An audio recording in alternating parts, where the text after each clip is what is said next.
Throwaway account because I still have friends at that company and I don't want to drag them into this mess.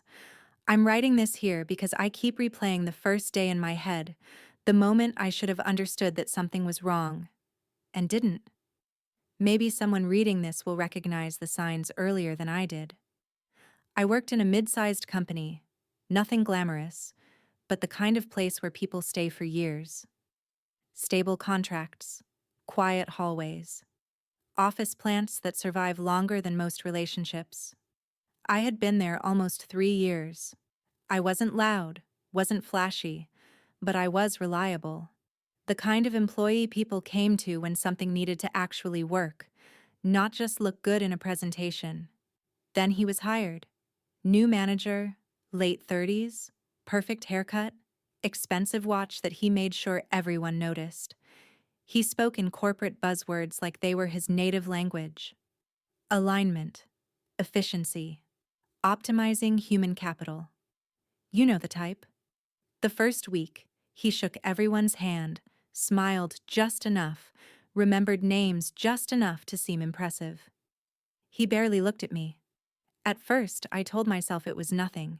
Some managers don't bother with quiet employees. I thought staying under the radar might even be safer. That illusion lasted exactly 2 weeks. The first sign was small. He started reassigning tasks I'd been doing successfully for years. Not because there was a problem, but for restructuring purposes. He'd ask me for data, ideas, drafts, then present them later as vague, team contributions. I noticed my name disappearing from emails, my responsibilities shrinking in strange, uneven ways. Nothing dramatic enough to complain about, just enough to make me doubt myself. Then came the comments. Smile more in meetings. Your tone can come off sharp. Maybe let others speak next time. Meanwhile, he'd interrupt me constantly, finish my sentences, repeat my points 5 minutes later as if they were his own. People nodded when he said them. I started documenting everything. Dates, times, emails. Not because I planned to report him, I just needed proof for myself that I wasn't imagining it. The breaking point came on a Tuesday afternoon. I had spent weeks developing an internal process improvement proposal. Not flashy, not revolutionary, just smart, practical, cost-saving. He asked me to summarize it for him so he could review it quickly. I sent a concise version with clear numbers and projections. The next day, there was a department-wide meeting.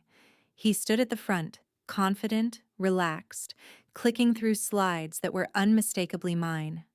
My structure, my wording, even my examples. He didn't mention me once. When I looked around the room, no one looked back at me. Not out of cruelty, out of ignorance. They didn't know. And that somehow hurt more. After the meeting, I waited. I told myself maybe he'd acknowledge it privately. Maybe this was some twisted mentorship tactic. Maybe I was overreacting. Instead, he called me into his office. He didn't even look up at me. You'll have 2 tasks, he said, lazily tapping his pen against the desk. The first is to stay quiet. The second is to clean my shoes and bring me coffee. And dress properly. You are in an office, after all. I remember nodding. I remember my hand not shaking as I wrote it down. I remember walking out like this was normal, like my dignity hadn't just been stripped in under 30 seconds. At the time, I didn't realize that moment would be the beginning of the end. For him, and for the version of me that thought silence was safety. I didn't cry in the bathroom like people imagine in stories like this. I didn't slam doors or quit on the spot. I went back to my desk, opened my laptop, and answered emails. That's the part that still makes my stomach twist. How normal I tried to make it feel. At first, I treated his words like a bad joke that didn't land. Surely no grown adult actually meant that. Surely it was some crude attempt at asserting authority, something he'd forget by the end of the day. I told myself I'd misunderstood the tone, the context. Him. But then the pattern started to solidify. The next morning, he walked past my desk and stopped. Slowly, deliberately. "Coffee?" he asked without looking at me. I hesitated for half a second. That was all it took. He smiled, not amused, not friendly, satisfied, like someone watching a hypothesis prove itself. "Well?" he added. I stood up and went to the kitchen. I remember staring at the coffee machine longer than necessary, my reflection warped in the metal surface. I kept thinking, if I don't do this, what happens? And the answer was always vague, but terrifying. Bad reviews? Isolation? Quiet retaliation disguised as performance management. When I handed him the cup, he frowned. "No sugar? Didn't I say two?" He pushed it back toward me. Coffee sloshed dangerously close to the rim. I took it back without a word.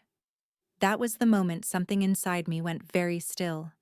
From then on, the humiliation became operational, systematic. He never raised his voice, never used explicit insults in front of others. That was the clever part. Everything was coded in plausible deniability. He'd ask me to stay late, since you don't seem busy. He'd comment on my clothes in meetings. "That outfit feels a bit casual, don't you think?" He'd reassign my tasks to junior staff and tell me it was for my own development. The worst part? He started rewriting history. Suddenly, projects I had led were described as group efforts. Decisions I had pushed for were framed as his initiative. When people congratulated him, he'd nod thoughtfully and say things like, "Yes, I had to guide the team quite a bit." Guide. That word still makes my jaw tighten. One afternoon, I overheard him talking to HR in the hallway. My name floated out casually, like an afterthought. "She's competent," he said, "but not leadership material. Too passive. Lacks presence." I almost laughed. Passive. I had been swallowing my anger so hard it burned. The shoe thing started the following week. I wish I was exaggerating. He came into the office one rainy morning, looked down at his shoes, then at me. "Bit of a mess," he said. "Grab a cloth." I froze. Not because I didn't understand what he meant, because I did. Perfectly. Because the room felt suddenly too quiet, like everyone else was holding their breath without knowing why. I didn't move. He leaned closer and lowered his voice. "Don't make this awkward." That sentence did more damage than any insult could have. I cleaned his shoes. Quickly. Efficiently. My face burned the entire time, but my hands didn't shake. Somewhere in my head, a voice was counting. "This is evidence. This is evidence." After that, it escalated faster. He'd jokingly tell others I was his assistant. He'd interrupt me mid-sentence and say, "Let the adults talk." He once told a client I was still learning how things work, despite the fact I'd trained half the department. I started coming home exhausted in a way sleep didn't fix. My body felt heavy, but my mind wouldn't shut up. Every interaction replayed on a loop, each one making me feel smaller than the last. What scared me most wasn't him. It was how easily I was disappearing. I noticed I spoke less in meetings, not because I had nothing to say, but because I didn't want to give him more material to steal. I noticed people stopped asking for my input, not out of malice, but because he'd trained them not to. And the strangest part? He started acting as if I owed him gratitude. "You've grown a lot," he told me once, leaning back in his chair. "You're learning your place." That night, I opened my notebook and flipped through the pages. Dates, quotes, emails, copies of drafts that had later been reworked into his presentations. For the first time, I didn't feel crazy. I felt angry. And underneath that anger, something else began to form. Quiet, sharp, and patient. I didn't know it yet, but this was the moment I stopped being a victim in my own story. The confrontation didn't happen the way people imagine. There was no shouting, no dramatic standing up to him in front of the whole office, no slow clap from coworkers who suddenly realized the truth. It happened on a Thursday, late afternoon, the kind of hour when the office feels hollowed out. Lights still on, energy already gone. He summoned me to his office with a short message. "Come by before you leave." That alone made my pulse jump. By then, every unexpected request felt like a trap. I walked in with my notebook under my arm. He was sitting exactly the same way he always did, leaned back, one ankle resting on the opposite knee, pen twirling between his fingers like a prop. He didn't gesture for me to sit. That was intentional. "I've been reviewing team performance," he said, eyes fixed on his screen instead of me. I waited. Silence stretched. He loved that part, forcing people to fill the gap, to speak too soon, to defend themselves before being accused. "I'm concerned," he continued, finally looking up, "about your attitude." There it was. My attitude? I asked calmly. He smiled. Just a little. "You've become withdrawn, less cooperative. People notice." I almost laughed at the irony. Instead, I nodded. "I see," I said. That seemed to throw him off. He expected defensiveness, emotion, apologies. He got none. He leaned forward. "This role requires flexibility, humility. You need to understand that not everyone is meant to shine." "I understand the role," I replied. "I've been doing it for 3 years." His jaw tightened. He recovered quickly. "Let's not exaggerate your importance," he said lightly. "You're good at executing, not at leading. That's why ideas need refinement." Refinement. His favorite word for theft. I opened my notebook. "Is this about the process proposal?" I asked. The air shifted. He laughed, short, dismissive. "That? No, that was a team effort." I flipped to a page and slid the notebook across his desk. Dates, drafts, email timestamps, version histories, my handwriting, my phrasing. He didn't touch it. Instead, he leaned back again, crossed his arms, and looked at me the way adults look at children who don't understand how the world works. "You should be careful," he said. "Accusations like that can damage your reputation." "I'm not accusing," I said. "I'm documenting." That was the first time his smile disappeared completely. He stood up. "I've been patient with you," he said. "I gave you structure, direction, and this is how you repay me?" "Repay," like he'd done me a favor. "I clean your shoes," I said evenly. "I bring you coffee. I stay quiet. I do the work. You present it as yours. If that's patience, then yes. You've been very patient." His face hardened. "Watch your tone," he snapped. My heart was pounding, but my voice stayed steady. That surprised even me. "You told me to stay quiet," I said. "I did. Now I'm speaking." For a moment, I thought he might raise his voice. Instead, he laughed again, louder this time, forced. "You really think you have leverage here?" he said. "You're replaceable. You know that, right?" There it was, the core belief, stripped of polish. "I know exactly what I am," I replied. He leaned closer, lowering his voice. "If you push this, I will make sure no one hires you again. HR will back me. Management will back me. You'll leave quietly, or not at all." I met his eyes. "Is that all?" I asked. He stared at me like he didn't recognize the person in front of him anymore. "You're making a mistake," he said. "Maybe," I answered. "But it's mine." I stood up before he could say anything else. That part mattered to me, leaving on my terms. As I reached the door, he added almost casually, "Oh, and don't forget, tomorrow morning, coffee, 2 sugars." I turned back. "I won't be doing that anymore," I said. He smirked. "We'll see." I walked out without another word.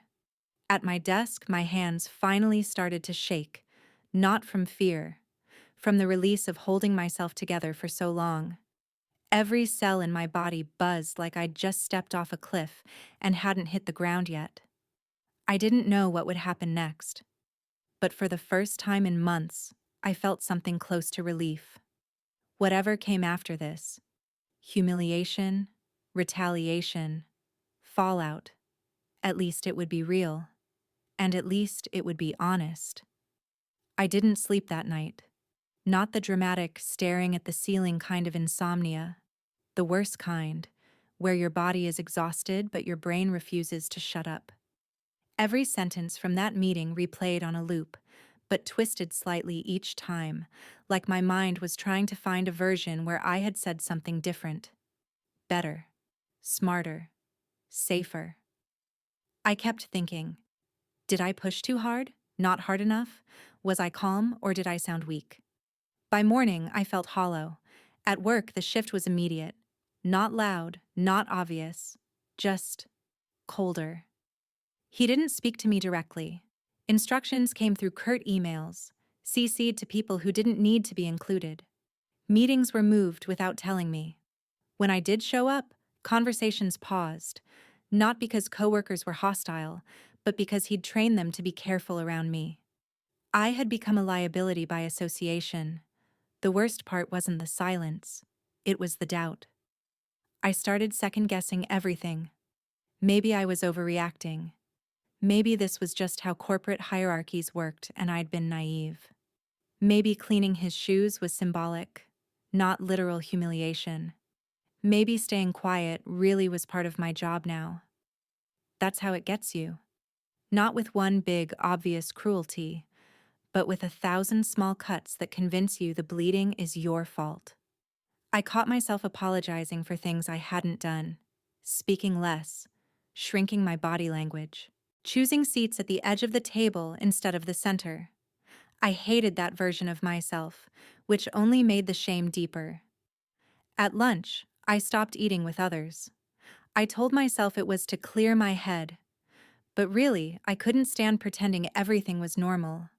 I'd sit alone, scrolling mindlessly, feeling like I was watching my own life from the outside. Anger came in waves, sudden sharp bursts that made my hands clench under the desk. I'd imagine standing up in the middle of the office and saying everything out loud, the shoes, the coffee, the stolen work. In those fantasies, people gasped. HR rushed in. He panicked. In reality, I smiled politely and took notes. Then came the sadness. The quiet kind that settles in your chest and doesn't announce itself. The realization that something I'd built, my sense of competence, safety, belonging, had been dismantled without warning. I grieved the version of myself who used to walk into that office without bracing for impact. One evening, while rereading my notes for the 100th time, I broke down. Not sobbing, just tears slipping down silently while I stared at the pages. Dates, quotes, proof. Why do I even need this? I thought. Why isn't my word enough? That question hurt more than anything he'd said. But somewhere in that sadness, acceptance began to creep in. Not acceptance of what he did, acceptance of what this situation actually was. Abuse dressed up as authority, control disguised as management, humiliation framed as professional development. And once I named it, it lost some of its power. I stopped trying to make him understand, stopped hoping for an apology or acknowledgement. I focused instead on what I could control. My reactions, my preparation, my exit, if it came to that. The humiliation still stung. I won't lie about that. But it no longer defined me. It became information. And information, I'd learned the hard way, is dangerous, especially in the hands of someone who's finally stopped being afraid. By the end of that week, I wasn't angry all the time anymore. I was calm, and that scared him more than any outburst ever could. The decision didn't come in a lightning bolt moment. No dramatic realization in the shower. No perfectly worded inner monologue where everything suddenly made sense. It came quietly, on a Monday morning, while I was sitting at my desk staring at an email I'd already read 3 times. It was from him. Short, polite, cold. Please forward the updated files. I'll be presenting them this afternoon. No acknowledgement of my work. No invitation to attend. Just another reminder that, in his version of reality, I existed somewhere between a tool and an inconvenience. I closed my laptop. That was it. Not rage, not fear. Just a deep, steady certainty. I cannot keep doing this. For weeks, I'd been trying to survive day by day, telling myself I just needed to endure a little longer. That if I stayed quiet, stayed professional, stayed invisible, something would change. He'd move on. HR would notice. Karma would intervene. None of that was happening. What was happening was me slowly hollowing myself out to fit a space that was never meant to hold me. So I made a decision. Not about him, but about me. I stopped trying to fix the situation from the inside. That afternoon, instead of forwarding the files immediately, I opened a new document. I updated my resume for the first time in years, not with bitterness or desperation, with honesty. I listed my achievements the way I'd never been allowed to say them out loud. I described projects without minimizing my role. I wrote like someone who knew her worth and wasn't asking permission anymore. It felt strange, almost rebellious. I also stopped doing the little humiliations. When he asked for coffee, I said, "I'm in the middle of my work." Calmly, neutrally, no explanation. When he commented on my clothes, I said, "They meet company policy." Then I moved on. He didn't explode. He didn't confront me directly. Instead, he tightened control. More emails, more oversight, more feedback. He started documenting me, suddenly very concerned about my engagement and alignment. I recognized the tactic immediately. Create a paper trail. Shift the narrative. Prepare the ground. And for the first time, I didn't panic. Because I was already halfway out the door. I started talking to people, quietly, selectively. Former colleagues, industry contacts, people who knew my work from before him. The responses surprised me. Not pity, not skepticism. Interest. "You're still there?" one asked. "We've been wondering when you'd leave," said another. It turns out reputations exist outside toxic offices. Who knew? At the same time, I prepared for the possibility that leaving wouldn't be entirely on my terms. I organized my documentation, backed up emails, saved drafts. I didn't plan to go nuclear, but I wasn't going to walk away empty-handed either. The most unexpected part of this phase was how light I began to feel. Not happy? Not yet. But lighter. I stopped counting the hours until the end of the day. I stopped rehearsing conversations in my head. His presence lost its gravitational pull. He was still there, still arrogant, still lying, but no longer central to my identity. One evening, as I packed my bag to leave, he called out from his office. "Don't forget," he said, "we'll need to discuss your future here." I looked at him. For a brief second, I almost told him everything: the interviews, the offers starting to form, the fact that his power over me was already slipping through his fingers. Instead, I smiled, small, polite, professional. "Of course," I said. "We'll talk."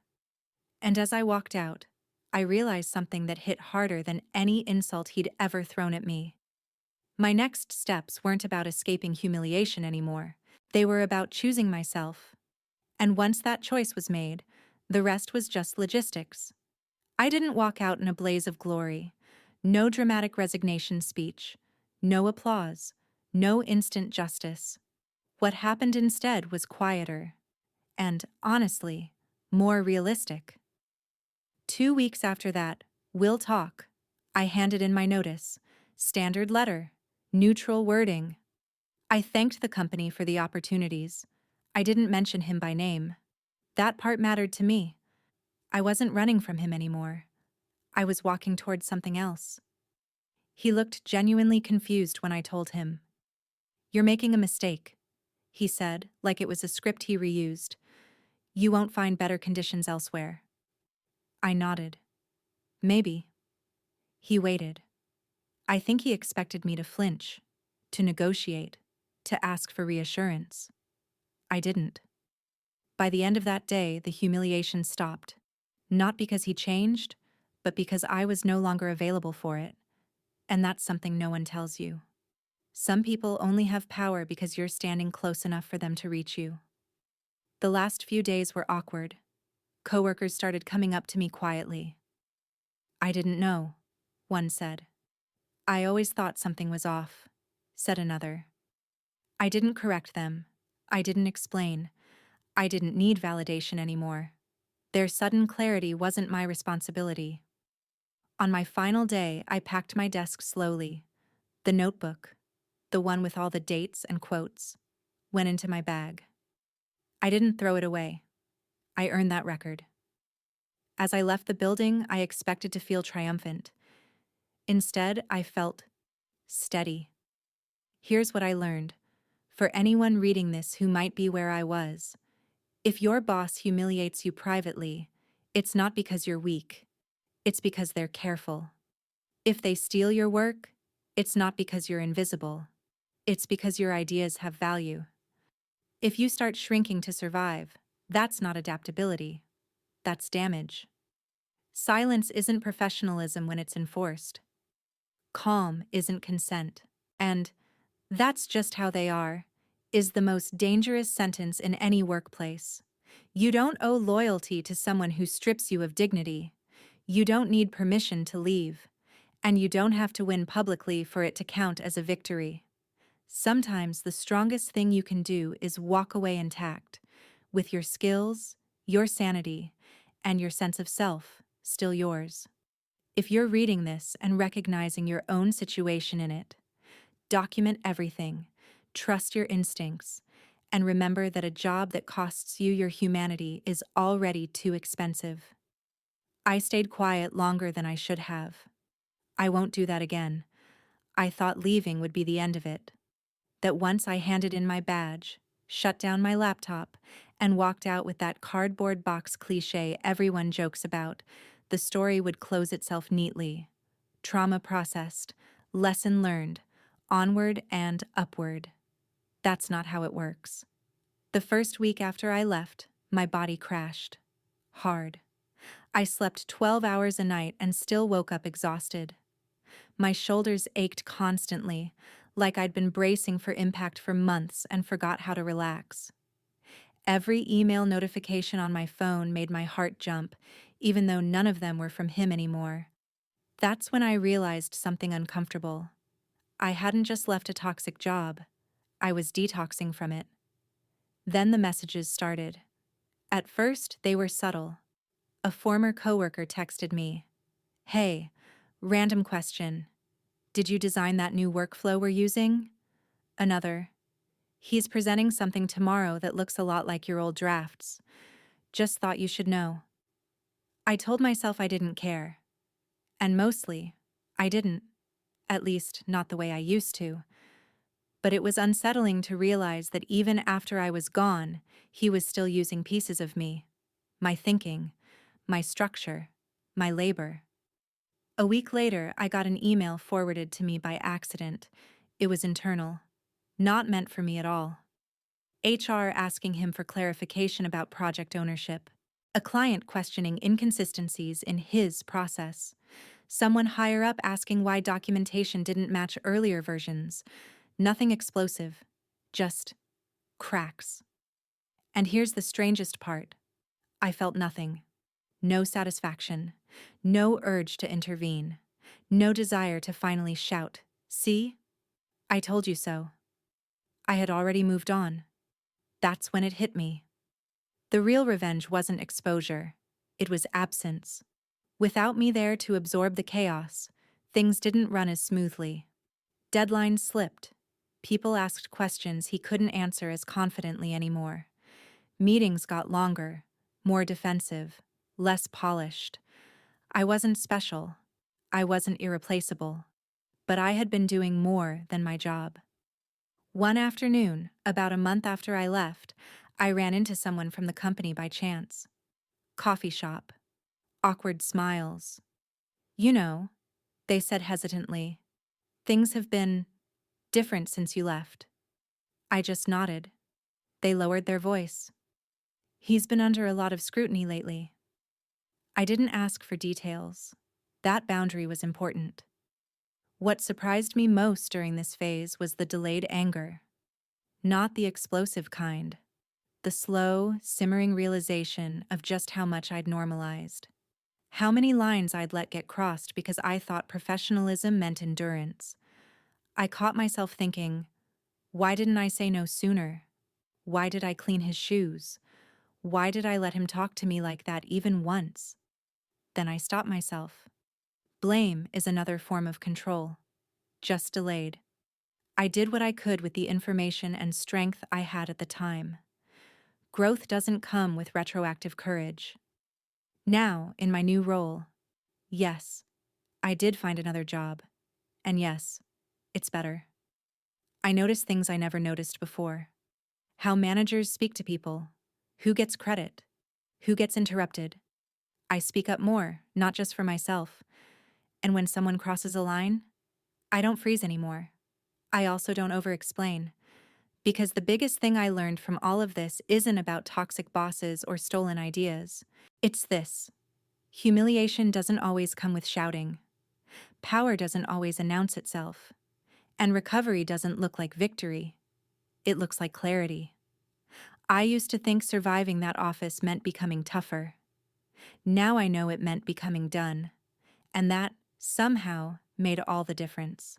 I thought I was past it. That's the lie I told myself once life started to look normal again. New job, new routine, new manager who said things like, "good catch," and actually meant it.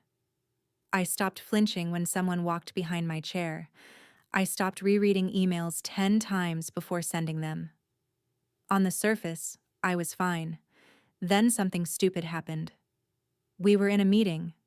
Nothing high stakes. Just a planning session. Someone interrupted me mid-sentence. Not aggressively. Not even rudely.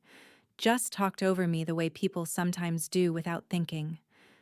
And my body reacted before my mind did. My chest tightened. My hands went cold. My thoughts scattered like papers knocked off a desk.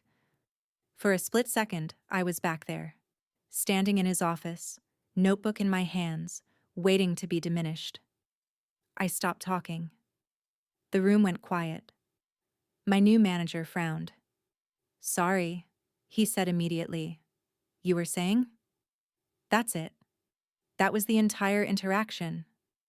But I had to excuse myself and sit in the bathroom for 10 minutes because my heart wouldn't slow down.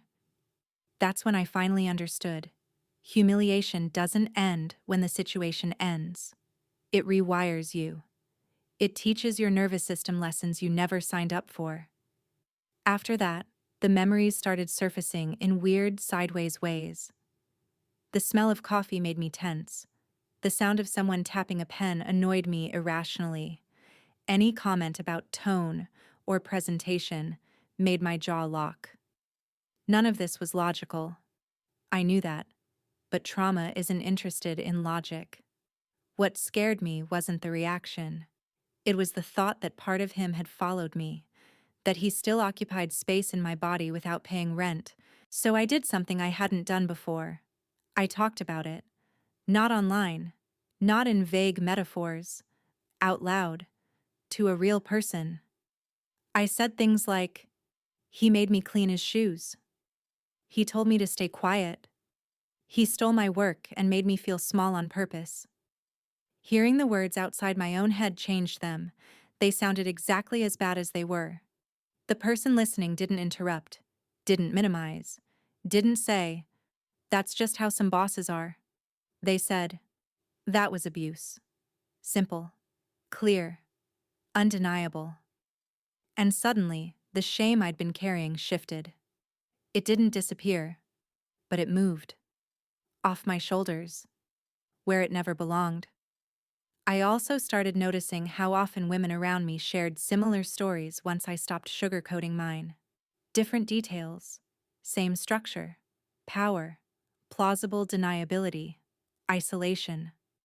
One woman said, "I thought I was too sensitive." Another said, "I thought it was my fault for not being assertive." A third laughed and said, "At least he never made me clean his shoes," then went very quiet. That's when it hit me. These stories survive because we tell them in fragments, whispered, apologetic, edited to sound reasonable. So I stopped editing. Not to be dramatic, not to be vindictive, just to be accurate. And something unexpected happened. The fear loosened its grip. Not all at once, not magically, but every time I told the story without minimizing it, the power dynamic flipped just a little. He became smaller, more ridiculous, less mythical. He went from being the man who broke me to a man who abused authority and got away with it for a while. That distinction matters, because one of those lives in your shadow forever. The other is just a cautionary example. I'm still learning how to fully trust my voice again. I still pause sometimes before speaking in meetings. I still feel that flicker of old instinct telling me to stay quiet. But now, when that happens, I recognize it. And recognition is the first step to taking your space back. Not loudly, not aggressively, just honestly. And that, for me, is real recovery. I didn't expect to hear his name again. That's another thing nobody warns you about. How stories you think you've closed sometimes come back around, not to hurt you, but to test how far you've actually come. It started with a LinkedIn notification. Someone had viewed my profile. Same company logo. Same department.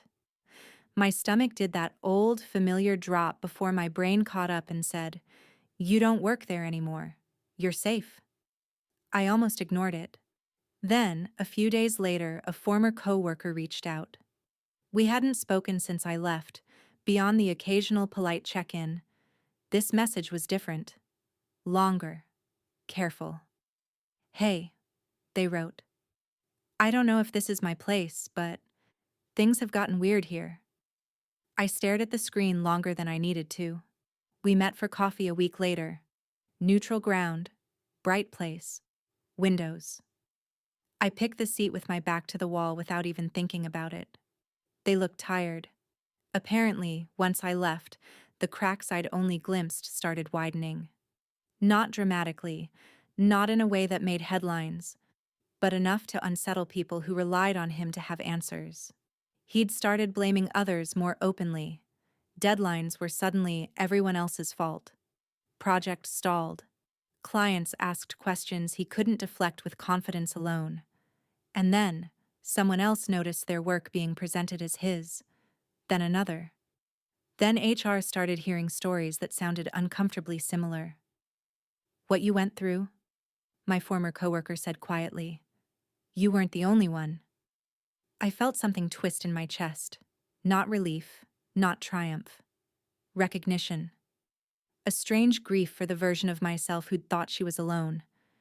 They asked if I'd ever reported him. I shook my head. "No." I documented. I left. They nodded like they understood that choice more than I expected. "I think people are starting to compare notes," they said. I went home after that conversation and sat on my couch for a long time, staring at nothing. Part of me felt validated.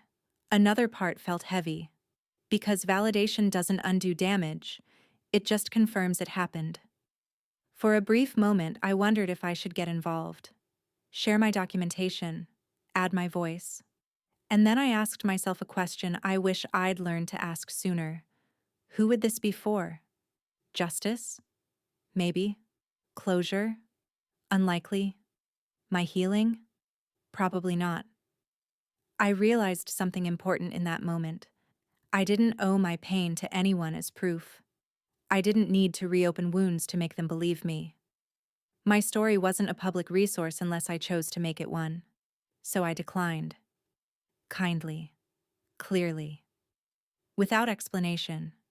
That choice felt powerful in a way confrontation never had. Not because I was afraid, but because I was free to decide. A few weeks later, the rumors became more concrete. He was on leave, then transitioning out, then simply gone.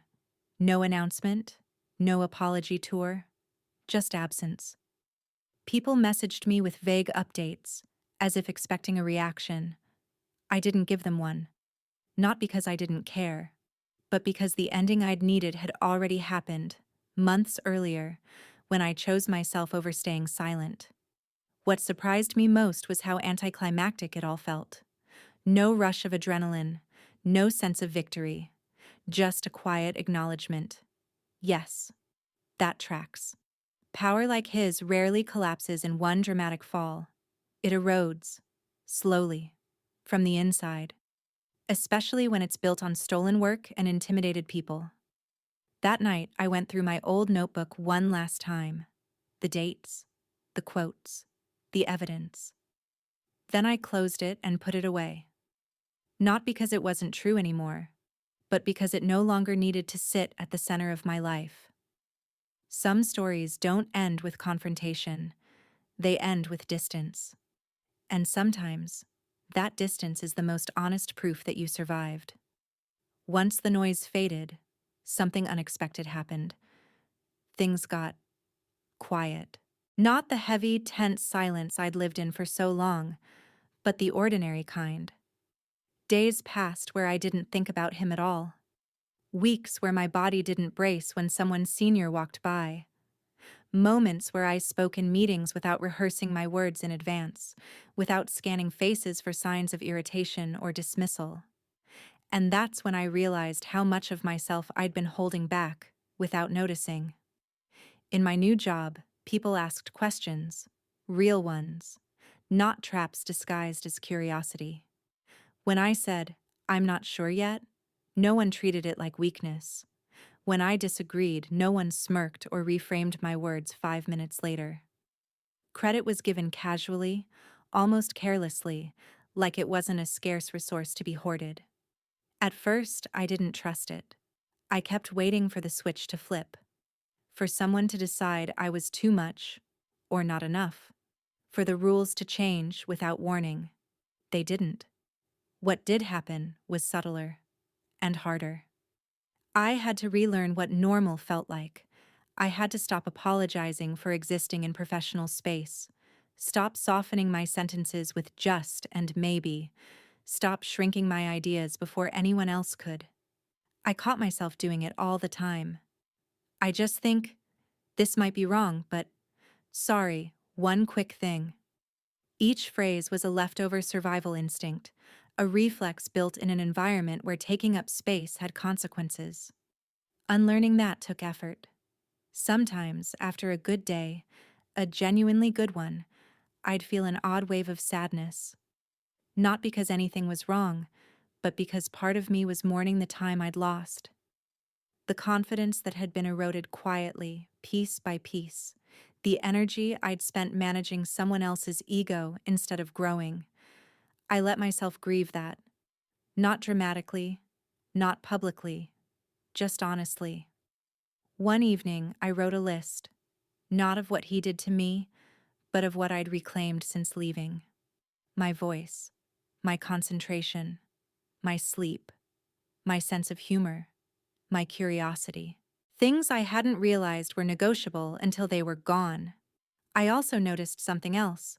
When newer colleagues hesitated to speak, I noticed. When someone was interrupted, I made space, not in a performative way, just enough to shift the balance. "Sorry, you were saying?" "I think she had a point there. Let's go back to that idea." Small interventions, quiet ones, because I know now how much those moments matter. The version of me who cleaned someone else's shoes feels very far away, not because she was weak, but because she was surviving in a system that rewarded silence and punished resistance. I don't hate her. I respect her. She got me out. And now, standing on the other side of it, I understand something I didn't before. Healing isn't about becoming fearless. It's about learning that fear doesn't get to make your decisions anymore. I still feel it sometimes. I just don't obey it. And that might be the most valuable skill I walked away with. I hesitated before posting this, not because I was afraid of him anymore, but because telling the full story felt like reopening something I'd finally learned how to live without. There's a strange pressure to package experiences like this into clean lessons or satisfying endings, and the truth is, life doesn't really work that way. What I have instead is clarity. I understand now that humiliation at work rarely starts with something dramatic. It starts with tone, with jokes that don't quite land, with your name missing from an email, with someone testing how much disrespect you'll tolerate before you push back. And when you don't, not because you agree, but because you're calculating survival, the behavior escalates. That doesn't mean you failed. It means the system worked exactly as designed. For a long time, I thought strength meant endurance, keeping my head down, being professional, letting things slide so I wouldn't be labeled difficult, emotional, or, my favorite, not a team player.